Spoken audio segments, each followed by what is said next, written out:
Yet another exhausting day. I sighed as I kicked off my shoes and dropped my bag by the door. The aroma of Greg's famous spaghetti bolognese wafted from the kitchen, beckoning me. But before indulging, I had to check my email.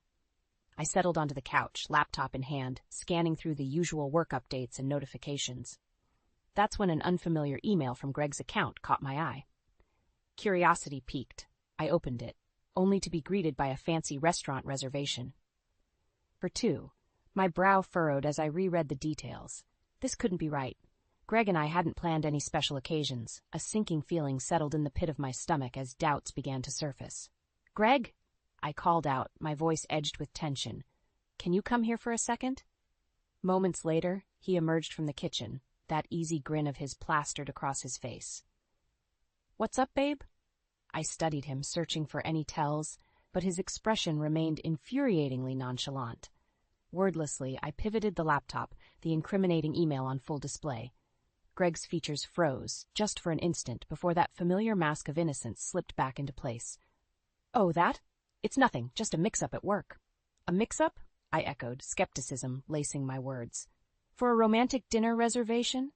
He shrugged, maintaining an air of indifference that grated on my every nerve. "You know how it is, the admin team gets things crossed sometimes." Every fiber of my being screamed that he was lying. But without proof, I knew pressing the issue would only lead to another circular argument, something we'd become all too familiar with lately. So I forced a tight smile and nodded. "If you say so." But even as we settled in for dinner, the lingering doubts gnawed at me. This wasn't just a simple mix-up. I could feel it in my bones. Greg was hiding something, and I intended to find out what. That night, I tossed and turned, Greg's deceit weighing heavily on my mind. As a social worker, I developed a keen sense for sniffing out lies. It came with the territory, and every instinct told me that my husband was hiding something big. The next morning, I decided to take matters into my own hands. While Greg was at work, I fired up my laptop and started digging. It didn't take long to locate his email account.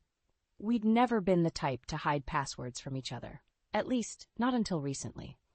I felt a pang of guilt as I scrolled through his inbox, but my conscience was quickly overshadowed by what I found, a lengthy email chain between Greg and someone saved only as GS. The contents made my blood run cold. Flirtatious banter, intimate details, and plans for secret rendezvous, all right there in black and white. My hands trembled as I copied the damning evidence onto a flash drive, knowing I needed to gather more proof. That's when I remembered the woman I'd seen Greg meeting a few weeks back. At the time, I'd brushed it off as a work contact, but now, I couldn't be so sure. With a renewed sense of determination, I grabbed my keys and headed out, tailing Greg from a discreet distance. I watched as he stopped at a quaint cafe, taking a seat at an intimate corner table. And then, she arrived, a petite blonde with a dazzling smile that seemed all too familiar. My heart pounded in my ears as she leaned in, greeting Greg with an affectionate embrace. The way they held each other, the lingering glances, it was painfully intimate, like two lovers reuniting after a long absence. White-hot anger surged through my veins, followed swiftly by a bitter chill of betrayal. In that moment, I knew without a shadow of a doubt, my husband was having an affair. I wanted nothing more than to storm in and confront them both right then and there. But I knew that would only give Greg the upper hand, allowing him to twist the narrative as he so often did. No, I needed to play this smart, gather enough evidence to back him into a corner, leaving him nowhere to hide from the truth. Only then could I truly make him pay for his deceit. With a deep, steadying breath, I turned and headed back to my car, already formulating my next move. Greg had made a grave mistake in underestimating me, a mistake he would soon come to regret. A few days later, I found myself at a social workers networking event, the perfect opportunity to gather more intel on Greg's mystery woman. As I mingled with colleagues, a familiar face caught my eye. Mira Johnson, an old friend from college. "Marlena, I didn't know you'd be here," Mira exclaimed, pulling me into a warm embrace. Her eyes sparkled with genuine delight, a refreshing change from the fake smiles I'd grown accustomed to. "It's been too long," I replied with a smile, relaxing into the comforting familiarity of her presence. "We really need to catch up properly." Mira nodded enthusiastically. "Absolutely.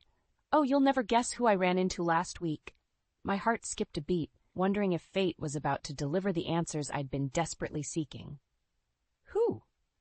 Gwendolyn Smith, she exclaimed. Remember her? That girl you two were always fighting over in our dorm days? The name hit me like a punch to the gut, the memories flooding back in an instant. Gwendolyn, the blonde bombshell who'd made our college years a living hell with her petty jealousies and relentless pursuit of any guy who caught her eye, including my then-boyfriend, Derek. Gwendolyn, I repeated, my tone laced with disdain. What's she been up to these days? Mira's expression shifted, her brow furrowing slightly. Well, that's the thing. She seemed really chummy with your husband, Greg. The words hung in the air like a lead weight, confirming my worst suspicions. It all made sense now. The secret emails, the hushed meetings, the lingering glances. Greg's mysterious woman was none other than my old nemesis, Gwendolyn Smith. That lying, cheating snake, I spat, my hands balling into fists at my sides. He's been carrying on an affair with her this whole time. Mira's eyes widened in shock, her mouth falling open. No way. Are you serious? Greg always seemed so devoted to you. I let out a humorless laugh, shaking my head bitterly. Apparently not. That bastard's been playing me for a fool. Anger and humiliation washed over me in waves, threatening to drown me in their intensity. But I couldn't let the emotion consume me. Not yet. I needed to stay focused, to gather enough evidence to nail them both to the wall. Mira, I need your help, I said, my voice low and urgent. Tell me everything you know about Gwendolyn and her history with Greg. To her credit, Mira didn't hesitate, launching into a detailed account of their apparent closeness and Gwendolyn's thinly veiled disdain for me. With each new revelation, the pieces fell into place, painting a picture of a calculated, long-simmering scheme for revenge. By the time Mira finished, my jaw was set in grim determination. Greg and his mistress had made a fatal mistake in underestimating me, and they were about to pay dearly for it. That evening, I confronted Greg the moment he walked through the door.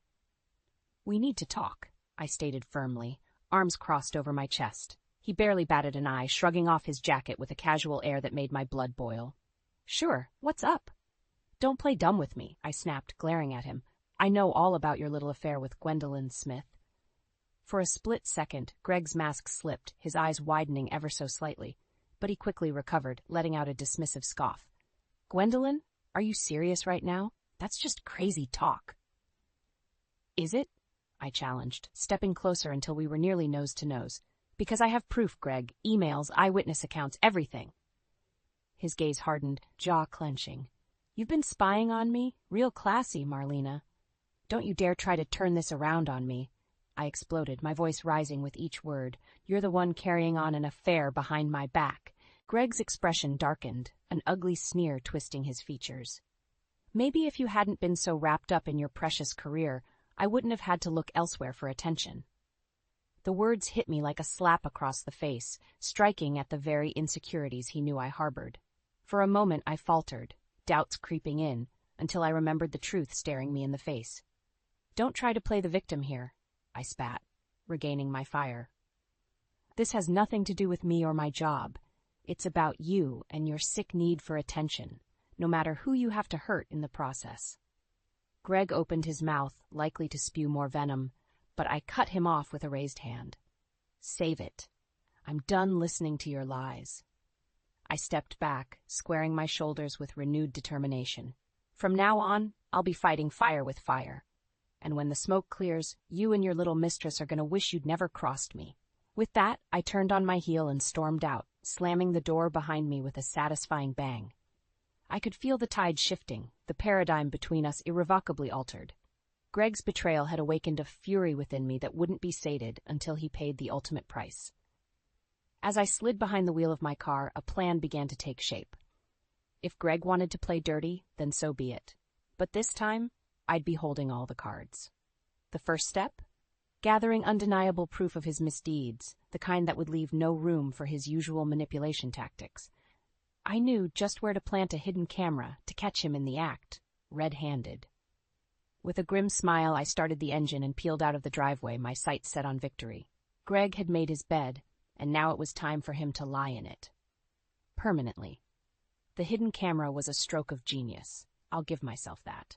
Within days, I had all the proof I needed of Greg's sordid affair, captured in damning high definition. I watched in sickened silence as the footage played out, Greg and Gwendolyn tangled in a heated embrace, their bodies moving in a sickening rhythm. But it was the conversation that followed which truly sealed their fates. "We have to be more careful," Gwendolyn purred, running a perfectly manicured nail down Greg's bare chest. "Marlena's already getting suspicious." Greg let out a derisive snort. "Let her suspect all she wants. By the time she figures it out, it'll be too late." My grip tightened on the computer, knuckles straining white. Too late for what? As if reading my mind, Gwendolyn continued, "You're sure you can pull strings to get me that promotion over her? I'd hate for all this." She gestured between them with a salacious grin. "To be for nothing." "Consider it done," Greg replied with an arrogant smirk, pulling her closer. "Marlena's been living on borrowed time at that company. Once I tarnish her reputation, they'll have no choice but to overlook her for the job." White-hot fury blazed through me as the harsh reality crystallized. This wasn't just about broken vows. It was a calculated scheme to sabotage my career, my livelihood. To take everything I'd worked so hard to build and grind it into the dirt. In that moment, the floodgates burst open, unleashing a torrent of rage and betrayal unlike anything I'd ever felt. How could he? After everything we'd been through, everything I'd sacrificed to build this life with him? I wanted to scream, to hurl the laptop across the room until it shattered into a million pieces. But I couldn't, not yet. No, I needed to stay in control, to approach this strategically, like the clinical professional I was trained to be. Only then could I extract the revenge they so richly deserved. With a deep, steadying breath, I closed the laptop and began pacing, my mind already whirring with potential scenarios. I could take the evidence to the company, effectively torpedoing Greg's plans to undermine me. But that felt too impersonal, too corporate and detached. No, I needed a more visceral form of retribution. A public humiliation that would cut to the core of their arrogance and leave them disgraced, their reputations in tatters. A slow, wicked smile curved my lips as the perfect plan took shape. I would let them have their little dinner date, let them revel in their perceived victory, only to pull the rug out from under them in the most brutal, comprehensive way possible. Yes, Greg and Gwendolyn would get their comeuppance, all right, and by the time I was through with them, they'd be lucky if the ashes of their shattered lives were enough to fill a teacup. With a renewed sense of purpose, I began making arrangements, the gears of my meticulously crafted revenge already in motion. They wanted to play dirty? Fine by me. This was war, and I didn't intend to take any prisoners. The annual company gala was in full swing, a glittering affair filled with the city's social elite. Greg and Gwendolyn swept in like royalty, reveling in their perceived victory over me. Little did they know, I had a few surprises in store. As the evening progressed, I bided my time, waiting for the perfect moment to strike. Finally, as Gwendolyn took the stage to accept her undeserved promotion, I made my move. Before we proceed, I called out, my voice ringing clear across the hushed ballroom. All eyes turned towards me, but I kept my gaze locked on the stunned expressions of my traitorous husband and his mistress. "I'm afraid there's been a terrible mistake," I continued, striding forward with purpose. "You see, this promotion was meant for me until certain individuals conspired to undermine my reputation through lies and deceit." A murmur of confusion rippled through the crowd as I produced the sleek remote control, thumbing the button to project the incriminating footage onto the massive screen behind me. Greg and Gwendolyn's illicit affair played out in lurid detail, their hushed conversation about sabotaging my career echoing through the suddenly silent room. "You see, ladies and gentlemen," I addressed the captive audience, "my husband thought he could have his cake and eat it too, carrying on an affair while plotting to destroy my professional life in the process." I fixed my glare on Greg, who had gone deathly pale. "Did you really think you could get away with it? That I'd just roll over and let you trample all over me?" Before he could respond, I rounded on Gwendolyn, who looked fit to faint. "And you were always jealous, weren't you? Petty and small, lashing out at anyone who dared outshine your fragile ego." With each biting word, I advanced on the pair until I stood mere feet away, reveling in their abject humiliation. "Well, no more," I declared, my voice hardening to steel. This is where your manipulation ends. Turning back to Greg, I let the weight of his betrayal crash over me one final time. You have a choice, Greg. Resign, effective immediately, or I take this evidence to the authorities and pursue charges for corporate sabotage, fraud, you name it. His mouth worked soundlessly, the arrogant bravado he usually cloaked himself in shredded to tattered remnants. Well? I pressed, quirking an expectant brow. What's it going to be? In that moment, it was as if all the fight, all the pompous disdain, drained out of him, leaving a hollowed husk in its wake. His shoulders slumped in defeat. I'll resign, he muttered, unable to meet my gaze. A hushed gasp rippled through the crowd as I allowed myself a grim smile of satisfaction. With those 3 words, the power had shifted irrevocably, and he knew it. As security led the disgraced pair away, the ballroom erupted in thunderous applause. Well-wishers and colleagues swarmed around me, offering congratulations and commendations for my integrity. But I brushed them all aside, focusing on a single thought: justice, finally served. And it tasted sweeter than I could have ever imagined. The gala's afterglow still lingered as the crowd thinned out, leaving only a smattering of revelers. I stood off to the side, savoring a well-earned glass of celebratory champagne. Marlena? The familiar voice made me turn to find my boss, Jonathan, regarding me with a mixture of awe and respect. I can't begin to express how impressed I am by the way you handled this situation. I offered him a gracious nod, the bitterness of Greg's betrayal finally starting to ebb. I only did what was necessary to protect the company's integrity. Jonathan shook his head firmly. It was more than that. It was an incredible show of character and resilience in the face of such underhanded tactics. His gaze turned solemn. I'm deeply sorry you had to endure such a violation of trust from someone you loved. The words hung heavy in the air, raw emotion welling up. But I swallowed it down, lifting my chin. Thank you. But that's all in the past now. I managed a small smile. I'm just glad the truth finally came to light. As are we all, Jonathan agreed with feeling, which is why I wanted you to be the first to know. The leadership position is yours if you'll accept it. You've more than proven your mettle. A surprised breath escaped me as the implication sank in. After everything, I was being rewarded with the very promotion that Snake Gwendolyn had schemed so ruthlessly to steal. Poetic justice, indeed. I thank you, Jonathan, I replied, equal parts humbled and elated. You can count on me to give my full dedication to this new role. A smattering of cheers and applause broke out as word spread, a small crowd gathering to offer their congratulations. I accepted them all with as much grace as I could muster, still reeling slightly from the whirlwind of the past 24 hours. Eventually, the well-wishers dispersed, leaving me alone with my thoughts. As my gaze swept over the opulent ballroom, now devoid of its glamorous trappings, a profound sense of closure washed over me. This chapter of my life, the one marred by Greg's poisonous deception, was officially closed, and a new one beckoned, brimming with hard-earned promise and the respect of my peers. Perhaps for the first time since this nightmare began, I allowed the tension to bleed from my shoulders, exhaling a deep, cleansing breath. Greg and his tawdry schemes held no power over me anymore. I was free. As for what lay ahead, only time would tell. But one thing was certain: I would greet it head-on, bolstered by an unshakable self-belief forged in the fires of sweet, well-deserved revenge. Yes, the future was looking brighter than ever, and I had every intention of basking in its warm, liberating glow. A few months later, I settled into the plush leather chair behind my new desk, surveying my freshly appointed office with a contented smile. The past few weeks had been a whirlwind of settling into my hard-won leadership role, but the swirl of activity was an invigorating change of pace, one I welcomed with open arms. A soft knock at the door pulled me from my reverie. "Come in." Mira poked her head in, beaming. "Hey, you, got a second?" "For you, always." I waved her inside. "What's up?" "Oh, not much," she said airily, sliding into the chair across from me. "Just thought I'd pop in and see how the big boss lady is adjusting to life at the top." I rolled my eyes good-naturedly. "Please, it's not that grand. Just a new set of challenges, that's all." "Uh-huh, and I'm sure you're tackling them all with your usual flair." Mira's expression turned serious.